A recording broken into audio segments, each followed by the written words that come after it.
December 1944. The town of Bastogne is frozen, starving, and surrounded.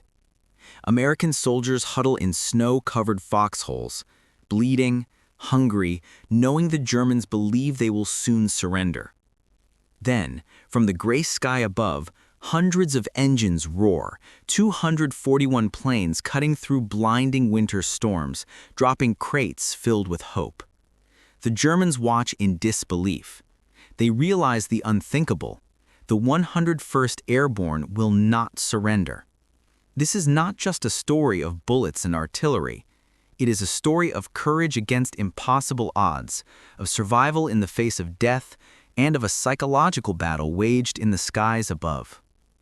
In the next 30 minutes, you will witness how hope literally fell from the sky and how a single daring operation changed the fate of a battle and perhaps the war itself.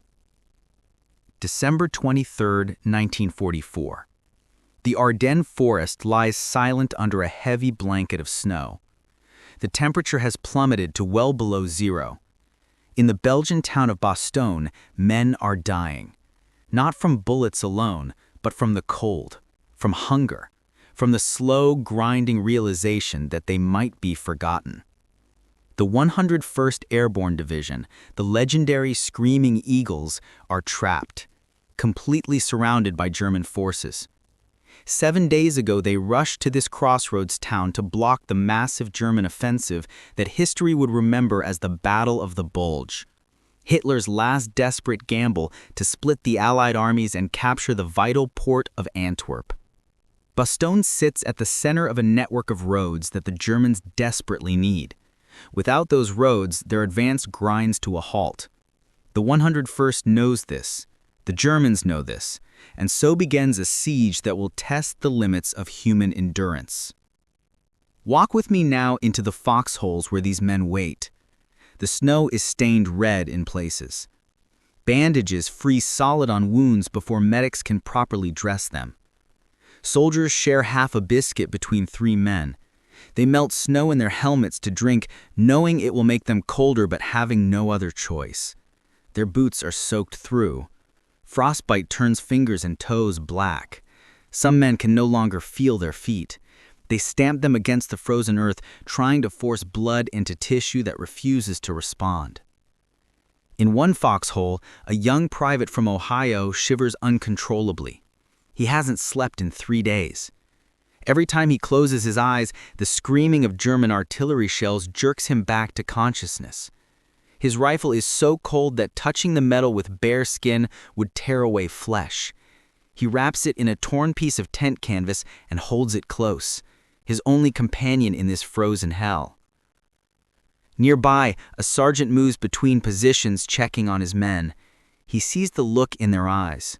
It's not quite fear anymore, it's something deeper.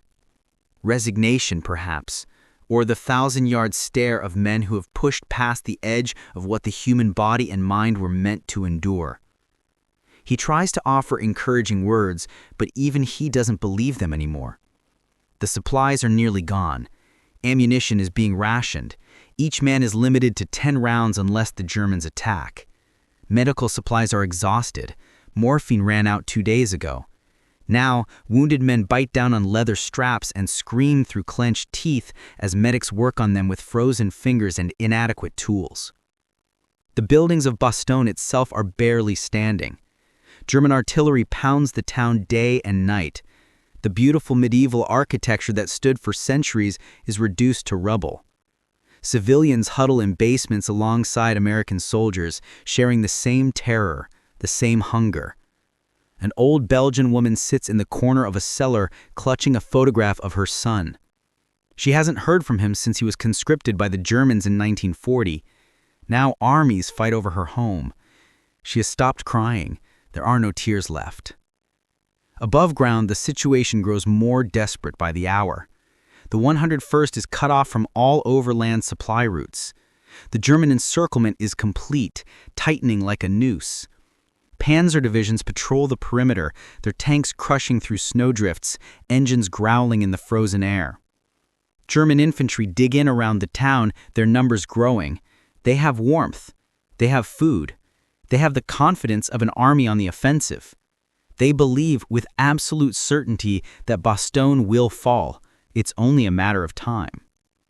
On December 22nd, a German delegation approaches under a white flag. They carry a message for the American commander, Brigadier General Anthony McAuliffe. The message is simple and direct: surrender or be annihilated. The Germans promise honorable treatment for prisoners.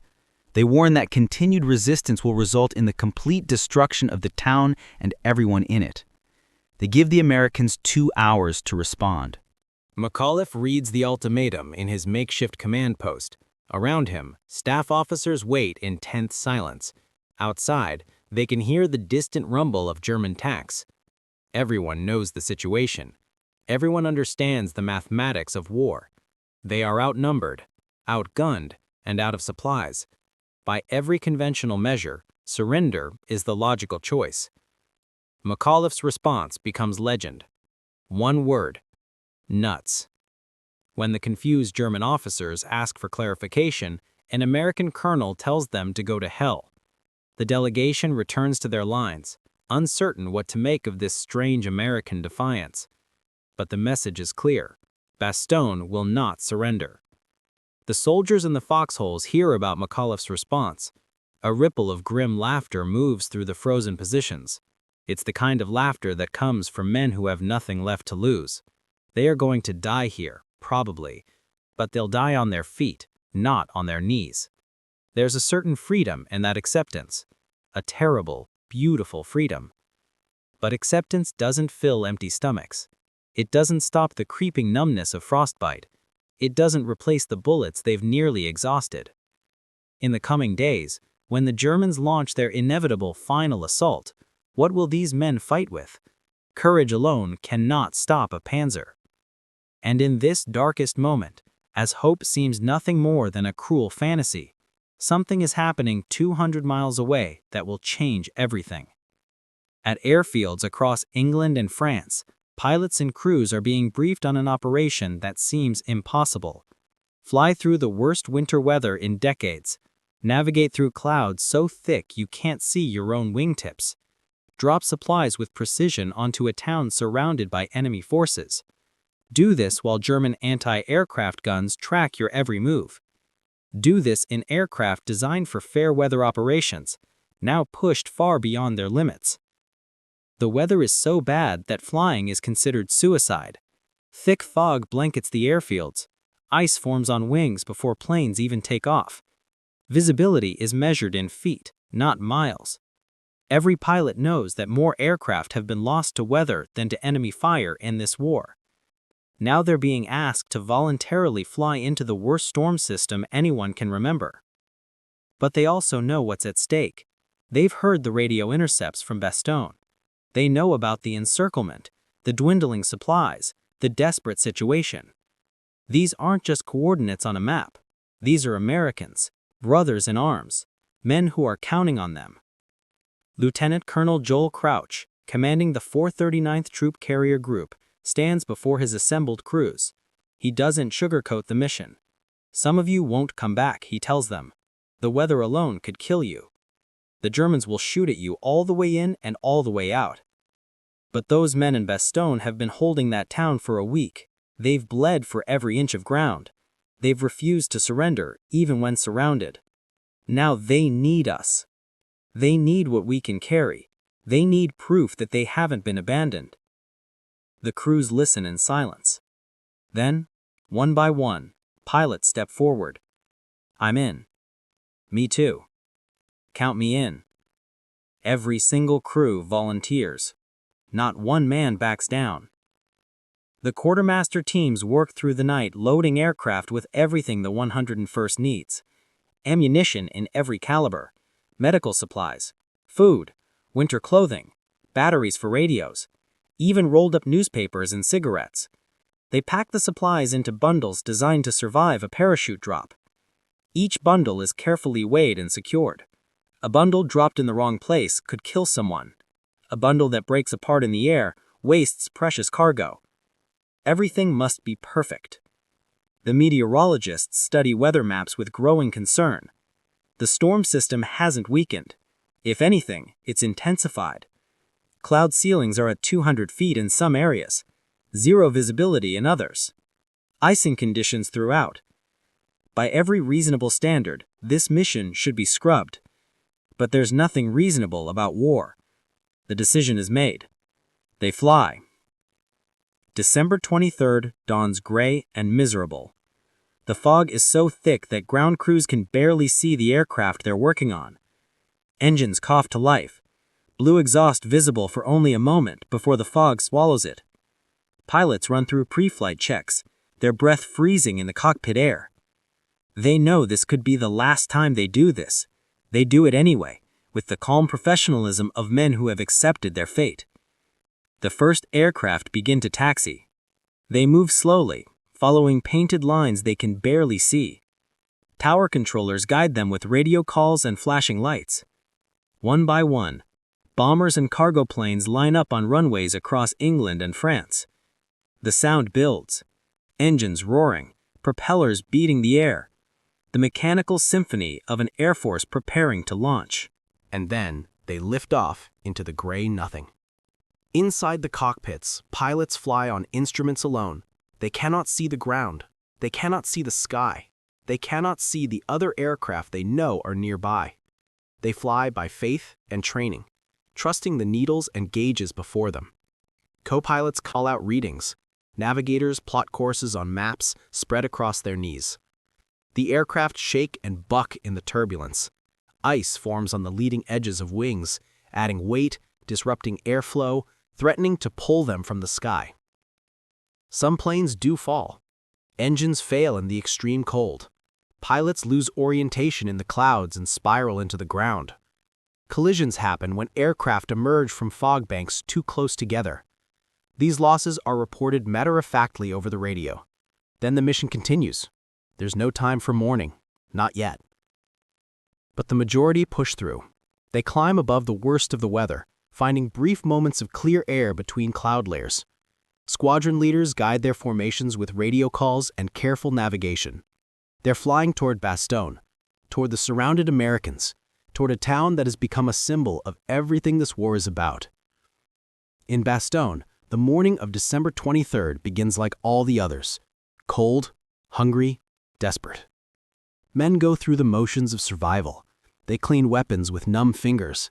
They redistribute ammunition, taking bullets from the dead to give to the living. They drink melted snow and chew on whatever scraps of food remain. Mostly, they wait.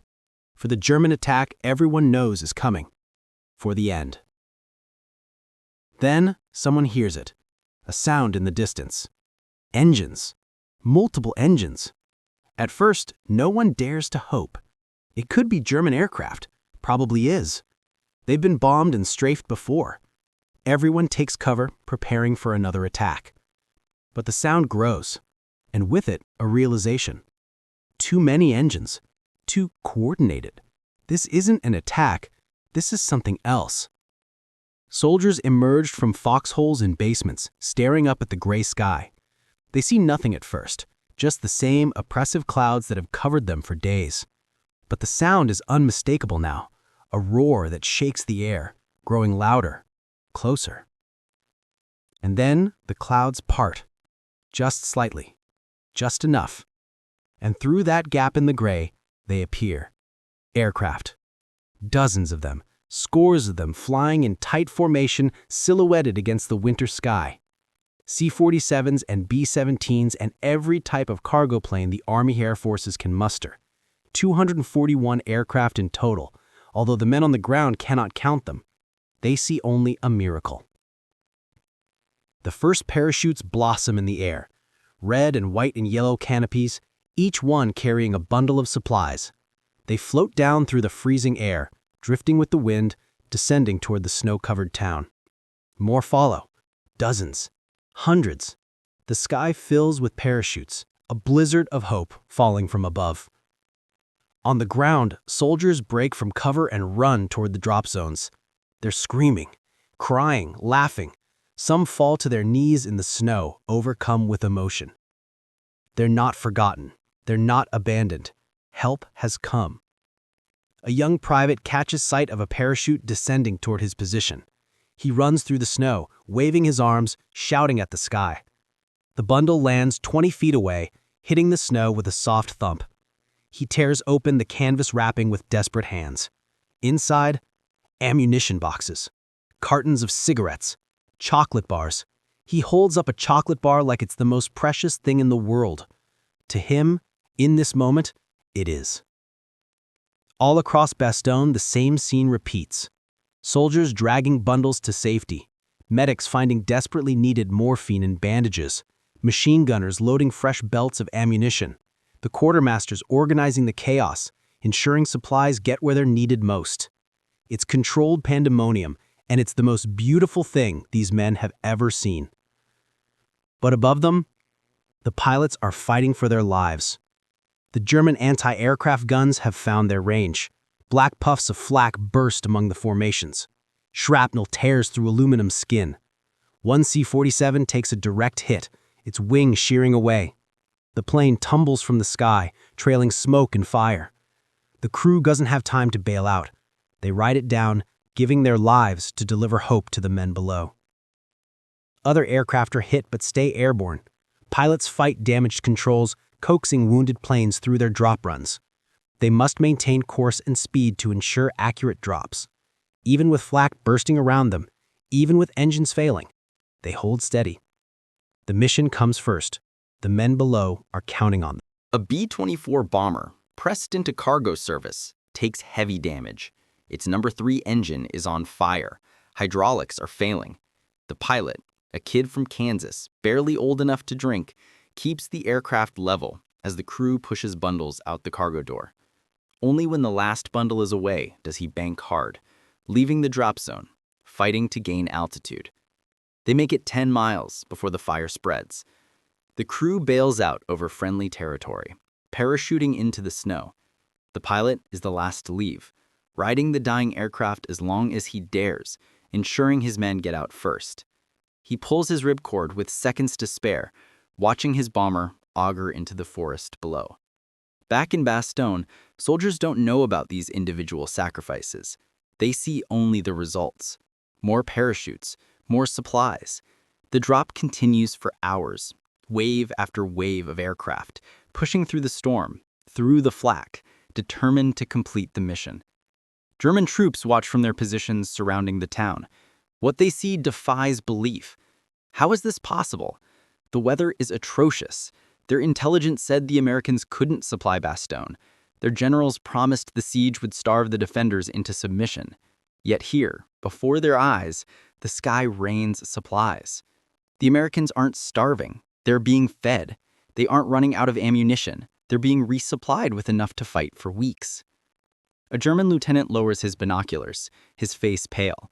He turns to his sergeant, a veteran of the Eastern Front who has seen everything this war has to offer. The sergeant's expression mirrors his own. "We can't win this," the lieutenant says quietly. "If they can do this, if they can supply a surrounded force in this weather, what chance do we have?" The sergeant has no answer. For the first time since the offensive began, doubt creeps into minds that were certain of victory. This psychological shift ripples through the German lines. Officers notice their men watching the sky instead of preparing for the assault. Morale, which had been high, begins to crack. Soldiers who believed they were on the verge of victory now question everything. If the Americans can accomplish the impossible in Bastogne, what else can they do? How can Germany win against an enemy with such resources, such determination, such refusal to accept defeat? In his command vehicle, a German colonel studies the latest reports. His staff officers avoid his gaze. They've lost the initiative. The momentum of their offensive is breaking against Bastogne like a wave against a rock. The colonel makes a decision that would have been unthinkable a week ago. They will not assault Bastogne. Not yet. The cost would be too high. They need to regroup, to reconsider. The pause in planning becomes hours. The hours become a day. And with each passing moment, the Americans grow stronger. Because the supplies keep coming. On December 24th, the weather clears slightly. More aircraft appear. The drops become even more precise. Pilots can actually see the drop zones now, can adjust their approach, can ensure every bundle lands where it's needed. The soldiers on the ground organize recovery teams.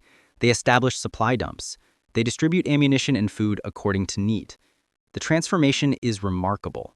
Men who looked like walking corpses a day ago now move with purpose. They eat. They reload weapons. They tend to their wounded with proper medical supplies. They're no longer just surviving. They're preparing to fight.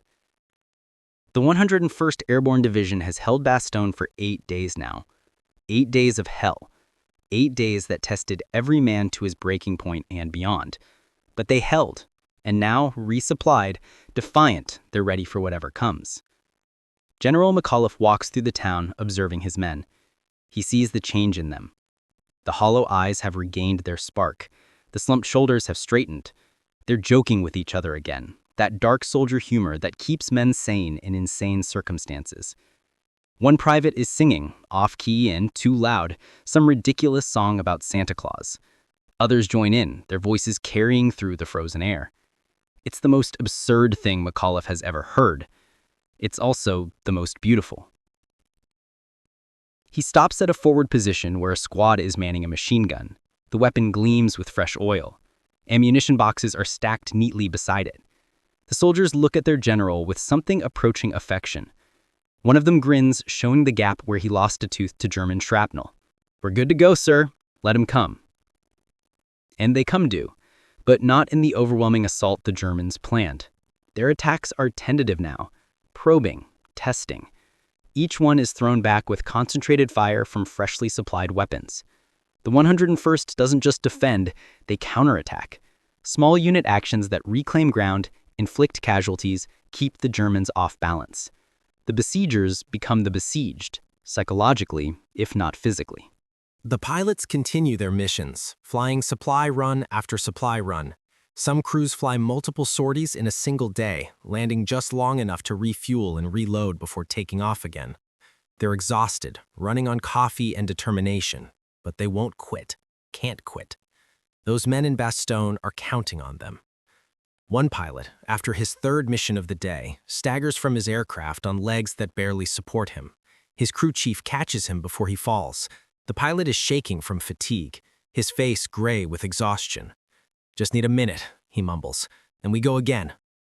The crew chief looks at this kid, because that's what he is, just a kid, and sees something he'll remember for the rest of his life. The absolute refusal to give up, the willingness to fly back into hell because brothers need him. The crew chief helps the pilot to a chair, forces hot coffee into his hands. "You've done enough," he says gently. "Let someone else take the next run." The pilot looks at him with bloodshot eyes. Then he looks at the sky, toward Bastogne, toward men he's never met but feels bound to with chains stronger than steel. "We go again," he repeats. And they do. By December 26th, Patton's Third Army breaks through the German encirclement. Tanks and infantry push through the German lines, linking up with the defenders of Bastogne. The siege is over. The 101st has held. The town has not fallen. The German offensive, which began with such promise, has shattered itself against American determination. The pilots who flew the supply missions are scattered across bases in England and France. Some have already moved on to new assignments. Others are being patched up in field hospitals, recovering from injuries sustained in the brutal flying conditions. But they all hear the news. Bastogne held. The mission succeeded. In a quiet moment, a navigator sits in his barracks, writing a letter home. He struggles to find words to describe what he's been part of. How do you explain flying through storms that should have killed you? How do you capture the feeling of watching parachutes fall on desperate men? How do you convey the weight of knowing that lives depended on whether you could hold course through flak and ice and fear? He finally writes simply, "We flew. They lived. That was enough." The story of Bastogne becomes legend almost immediately. Newspapers carry accounts of the siege, the resistance, the daring resupply. But the real story, the one that matters most, isn't told in newspapers. It's told in the quiet memories of men who were there, who lived it, who refused to surrender even when surrender seemed the only sane choice. Years later, a veteran of the 101st will be asked what he remembers most about Bastogne. He'll think for a long moment, his mind sorting through memories of cold and hunger and fear. Then he'll say, "The sound of engines." that beautiful sound of engines in the sky, and the way parachutes looked against gray clouds, like angels descending, like hope made visible. Another veteran, a pilot, will be asked the same question. He'll remember the flak, the ice on his wings, the sheer terror of flying blind through clouds, but mostly, he'll remember emerging from the weather and seeing Bastogne below, seeing the men running toward his drop, seeing the waving arms and the upturned faces. "We were just doing our job," he'll say. But in his eyes you'll see the pride, the knowledge that when it mattered most, he didn't fail the men who needed him. The psychological impact on the German army is harder to quantify, but no less real. After Bastogne, the offensive loses its driving force. Units that had pushed forward with confidence now move cautiously. Commanders who had spoken of victory now speak of consolidating positions. The belief in inevitable triumph has evaporated. If they couldn't take one surrounded town, how could they expect to split the Allied armies? How could they reach Antwerp? How could they win? A captured German officer, interrogated weeks after the battle, is asked about Bastogne. He stares at the floor for a long time before speaking. "You have to understand," he says. "We thought you had you, completely surrounded, no supplies, no hope. Any rational commander would have surrendered, but you didn't. And then those planes came, hundreds of them, through weather we couldn't fly in, dropping everything you needed. And we realized we weren't fighting a rational enemy. We were fighting people who didn't know how to quit. How do you defeat that?" He looks up at his interrogators, his eyes empty. "You can't," he whispers. This is the true victory of the Bastogne resupply. Not just the physical supplies, though those were critical, but the message sent. To the defenders, you are not forgotten. To the Germans, we will not be defeated. To the world, some things are worth dying for, and free people will endure any hardship to remain free. The cost was real. Aircraft lost to weather and flak. Crews killed in crashes, pilots injured. But every man who flew those missions understood what they were doing. They were writing a message in the sky, spelled out in parachutes and cargo bundles. A message that said, hope exists, courage matters, brotherhood is real. In the decades since, historians have analyzed the Battle of the Bulge from every angle. They've studied the strategy, the tactics, the logistics. They've calculated tonnages delivered and casualties inflicted. They've mapped troop movements and supply lines. All of this is important. All of this helps us understand what happened. But sometimes, history is more than numbers and maps. Sometimes it's the sound of engines breaking through clouds, the sight of parachutes against winter sky, the feel of a chocolate bar in frozen fingers, the knowledge that someone cared enough to risk everything to save you. The men who held Bastogne did something extraordinary. They refused to accept defeat when defeat seemed certain. They stood when standing appeared futile. They fought when fighting seemed hopeless. But they couldn't have done it alone. They needed those pilots, those crews, those planners and loaders and navigators who made the impossible possible. This is a story about war, yes, but it's also a story about something deeper, about the bonds that form between people who face death together, about the strength found in refusing to abandon your brothers, about the human capacity to endure, to hope, to triumph against overwhelming odds. In the frozen hell of Bastogne, surrounded by enemies, cut off from all support, American soldiers proved that courage isn't the absence of fear. It's the choice to stand firm despite fear. And in the skies above, pilots proved that heroism isn't about seeking glory. It's about doing what needs to be done, no matter the cost. 241 aircraft flew through impossible conditions to deliver hope to desperate men. Some didn't make it back, but those who did carried with them a truth that would echo through history. When people refuse to surrender their principles, when they stand together against darkness, when they risk everything for each other, that's when the impossible becomes possible. The supplies that fell from the sky saved the 101st Airborne. But what really saved them was something intangible. The knowledge that they weren't alone, that someone cared, that the effort would be made no matter how difficult, no matter how dangerous. This is why we remember Bastogne, not just because it was a military victory, though it was, not just because it turned the tide of the German offensive, though it did. We remember it because it showed us who we can be at our best. Brave, determined, unbreakable, united in purpose and bound by bonds stronger than the winter cold, stronger than fear, stronger than death itself. Hope fell from the sky over Bastogne, and with it came the unbreakable resolve of men who refused to surrender, who chose to stand, who proved that the human spirit, when tested to its limit, does not break. It bends. It endures. It prevails.